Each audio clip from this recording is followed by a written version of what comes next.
Hello, welcome to the third part of our series where we are doing a deep dive into our coaching system assessment. Today, we're going to be unpacking the indicators that are in the product section, and we will explain kind of what we can be thinking about when it comes to the products in our coaching systems. You do have access to the previous sessions where we discussed the people indicators and the processes indicators. I have them all in a playlist on YouTube.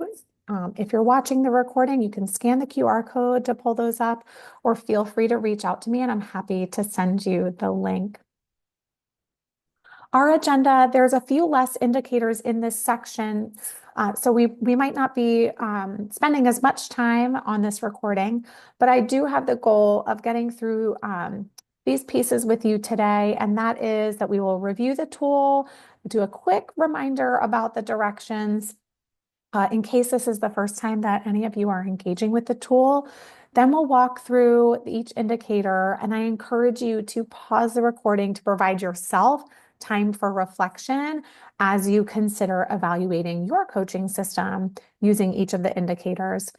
I do want to encourage you to ask questions. I know we aren't live on this recording, but I encourage you to drop a comment under the video or feel free to send me an email should you find yourself with questions after viewing this recording.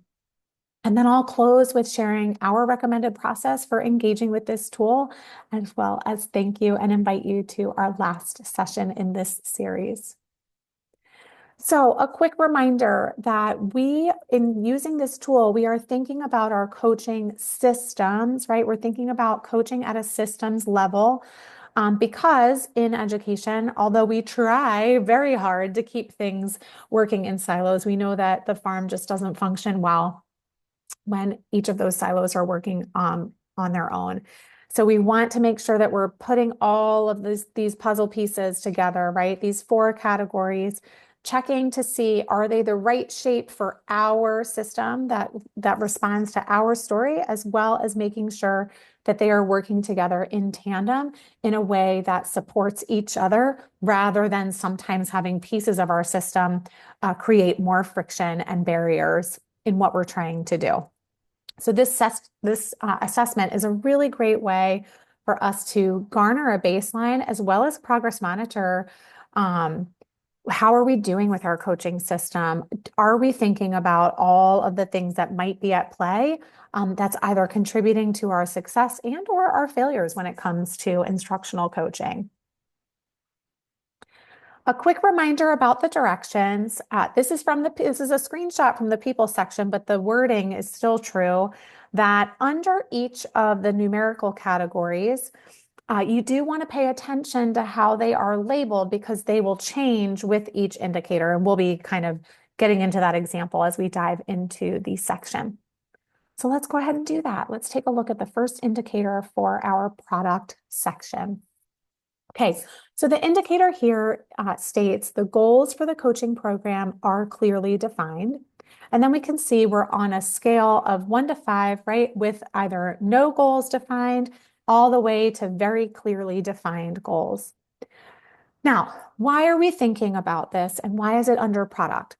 Well, when I think about the products of our coaching system, we're thinking about what are the outputs, right? Coaching, we're designing coaching to be the input into something. Typically, we want to be improving instruction, right? That's oftentimes why we've said we want to be hiring instructional coaches or creating a system of coaching.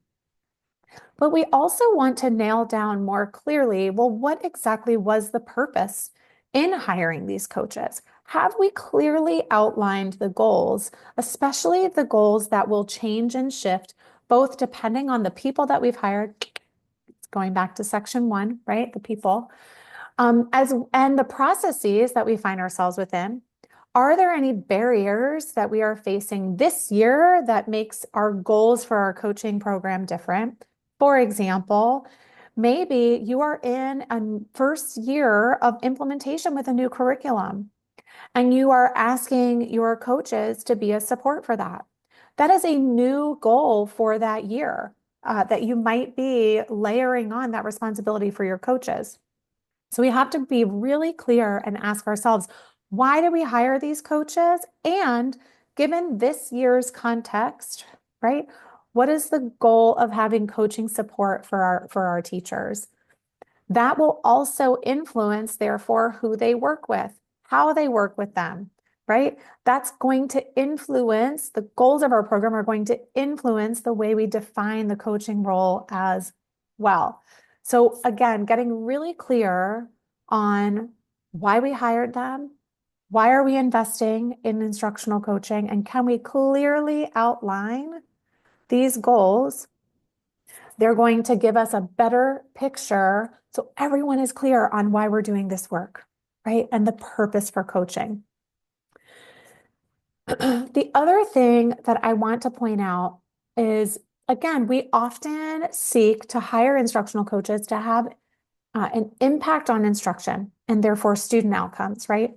But there's enough research and evidence out there that explains that implementation of something, even coaching, is going to take time in order to see outcomes. We're seeing this right now within kind of this science of reading movement that we find ourselves within, right? Many schools are beginning to work on implementing foundational skills at a much more effective level, but getting students to apply their foundational skills and become proficient readers takes a few years. So, if you started that work 3 years ago, you're now beginning to see some of the outcomes of that work in terms of students' proficiency increasing. And so the same is true when it comes to the impact on student data, right? So we can't, if we're in the first year of having coaches, for example, or they're in their first year of supporting some kind of implementation cycle, then we have to be able to have other data points that serve as our guideposts for effectiveness of the evaluation of our coaching system. We can't wait for the student data to tell us whether or not the coaching is having impact. In addition to that, we have to remember that coaches are very indirectly impacting instruction. They are influencing teachers to do some things differently in their classroom and potentially increase their effectiveness. And so knowing that the influence on student scores is an effective teacher, then we do want to be investing in their support, but we also recognize that we are in the midst of human work. You're working with coaches who are human, and you're working with teachers who are human, who are working with students who are human. And humans are complex beings inside of complex systems trying to do very complex work. So saying that hiring a coach is going to directly influence student outcomes may not be true, at least for a little while. So we need to identify some additional data points in terms of our goals that are going to help us identify what is the effectiveness of our coaching program. In an article for ASCD's Educational Leadership, Elena Aguilar wrote this quote, that programs without specific goals have a hard time demonstrating effectiveness.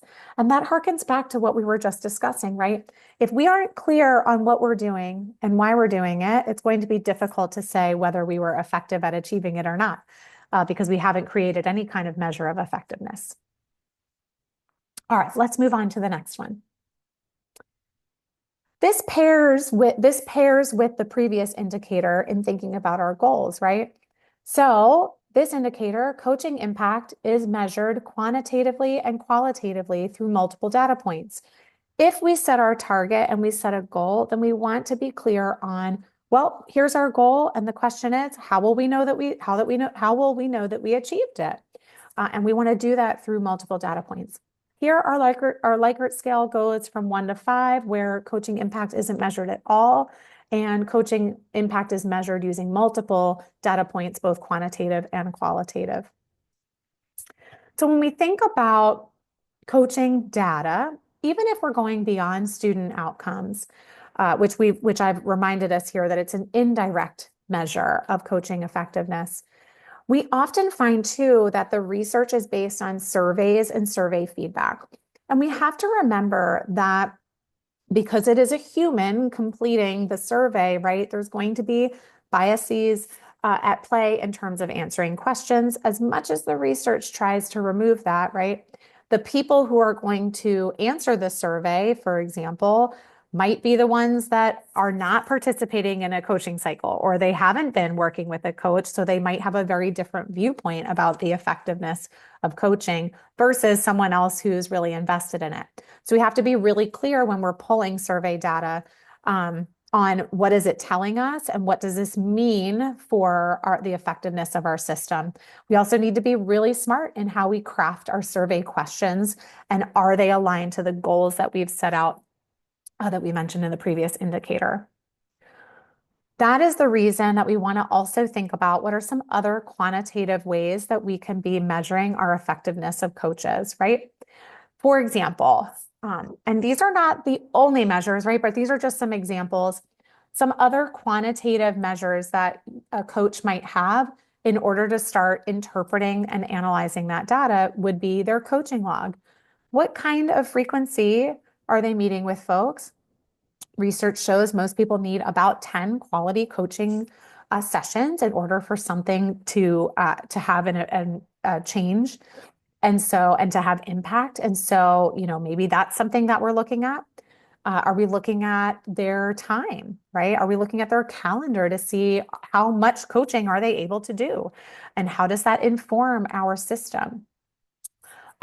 Do we have any baseline expectations of their coaching caseloads? Are we thinking about the number of teachers who have improved evaluations, for example? Coaches might not have access to that, but they might have access to the number of improvements if an admin decides to share that. On the qualitative side, right, we would lean on things like teacher feedback surveys or testimonials, for example. We want to be able to know, are we having the impact that we sought to have? For example, one qualitative goal that you might set would be that 95% of teachers feel supported by their coach, right? So then on the qualitative data side, you would craft a very clear data question that teachers would be able to respond. And then you would be able to ask yourself, did we meet the goal of the 95%? But the response, right, is really measuring qualitative data.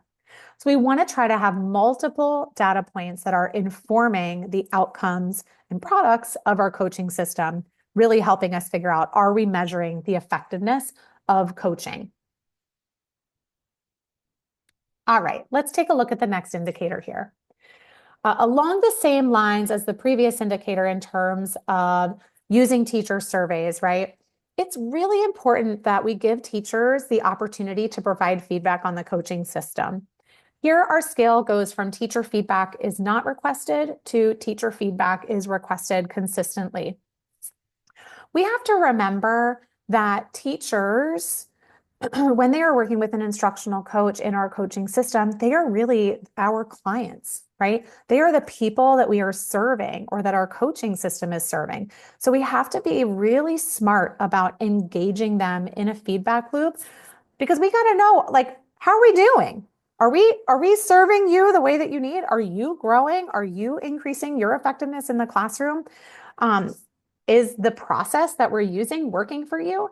We need to give teachers a voice in this system because they are a part of this coaching system, because that's who we're serving, right? So we want to make sure that we're giving them an opportunity to offer consistent feedback.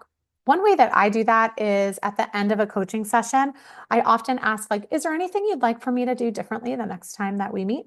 And it gives someone an opportunity to speak up. And if they don't feel comfortable sharing, then I often say, like, well, think on that. And if there's something that you think that you would like me to do differently next time, like, feel free to send me an email or something, and I'd be happy to do that.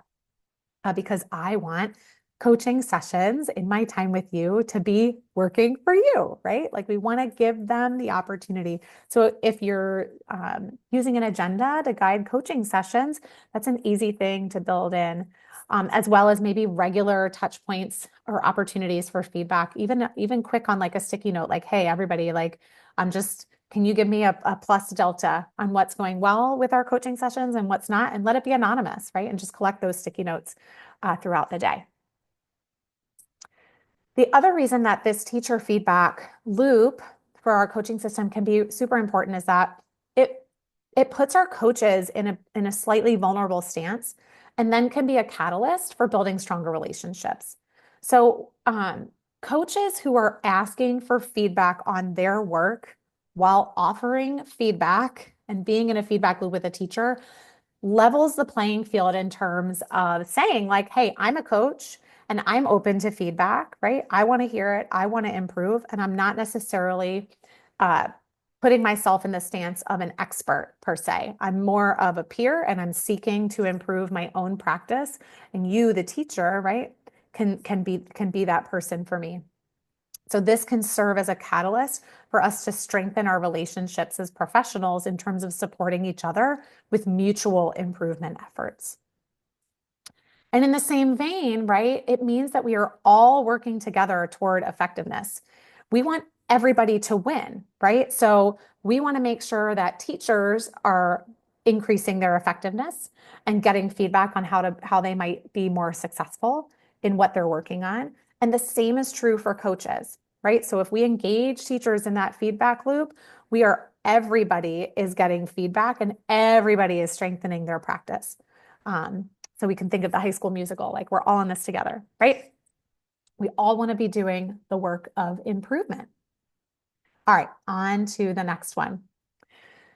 This indicator is a little bit subjective, friends. So it's okay if you aren't really sure about this indicator. We're going to unpack it a little bit. So coaching support is working effectively, and this goes from unknown or ineffective to highly effective. Now, again, this is subjective, right? This is kind of like a coaching system vibe check. We want to know, like, overall, does coaching feel like it's working? Why or why not?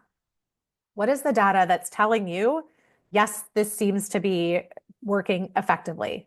Or there is some underlying, right? Maybe there's some kind of gossip or vibe going around where there's something off here that's telling us that coaching is not quite working at the level that we want it to. That's where we can begin to dig deeper in some of the other indicators in this system assessment and ask ourselves, okay, like what might be happening here? What might be throwing us off? So, for example, we have the general effectiveness, but a main question of this is, are the coaches coaching? Have we created a list of so many tasks and responsibilities that instructional coaches have to do that they have no time left for effective coaching or engaging their folks in coaching cycles? I don't know. We have to ask ourselves that, right? Because if the answer is no, right, then our current coaching support is working ineffectively, and we might find ourselves at a 1. On the flip side, right, if the coaches are coaching, teachers are vibing with them, teachers are asking and saying like, well, when is it going to be, when am I going to be able to work with our coach, right? Or are we going to hire more coaches because this is working so well?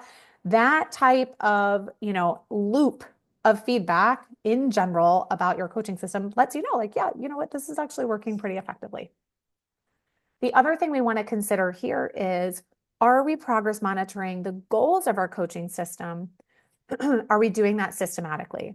We don't want to wait until the end of the year to find out that our coaching support is not working effectively. We want to make sure that when we are outlining those goals and determining some of the data points that are going to let us know, we want to check in on that, right? Even if it's, partway through, on like a trimester time frame, on a quarterly time frame, or even a partway through the year semester, time frame, we want to ask ourselves, is our coaching support working effectively? If yes, why? What are we doing well that we want to make sure turns into a routine, and we want to keep building habits and systems around that? Or no, well, let's dig into why and do some root cause analysis.